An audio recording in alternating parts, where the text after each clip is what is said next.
Hi, everyone. Thank you for tuning in. My name's Marie. My business, social media handles, website, and YouTube channel are Mareevuitton. In this series, I'm going to give you the short form videos of the most used how-tos in Studio Designer. These videos are the remake of last year's how-to series, but you may have noticed that Studio Designer got a bit of a facelift in 2025. That prompted me to reshoot all these videos to help the new users because the screen is going to look a bit different. Okay, the processes and teachings, my tips and tricks remain the same. But again, I just want to make sure that I reshoot them because of the way that it looks different on screen. Okay, so as always, please leave your feedback and questions in the comment section and be sure to hit the thumbs up button if you found the video useful. Subscribe to stay updated. Now let's dive in. In this video, I'm going to show you how to print checks from your Studio Designer account. If you haven't already selected the check format that you are going to use that matches your company check stock, I suggest you watch that video before this one.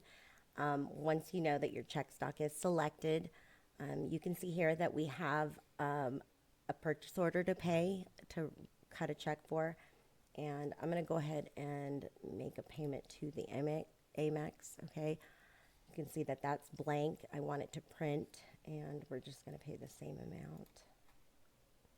Okay, so now you can see here that we have a total of checks to be printed of $8,465.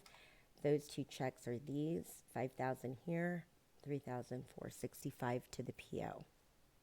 Okay, you can now see that the red print checks is showing, and you're going to go ahead and select that.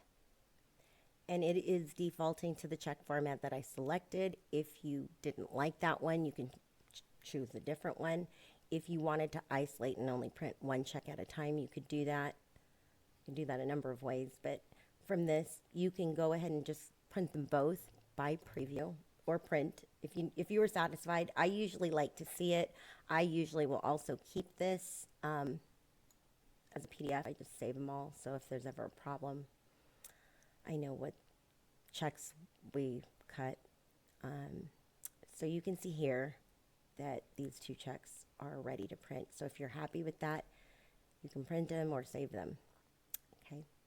If there's any questions about what I've said, leave them in the comments below. Check out the next video for how to reprint an error check.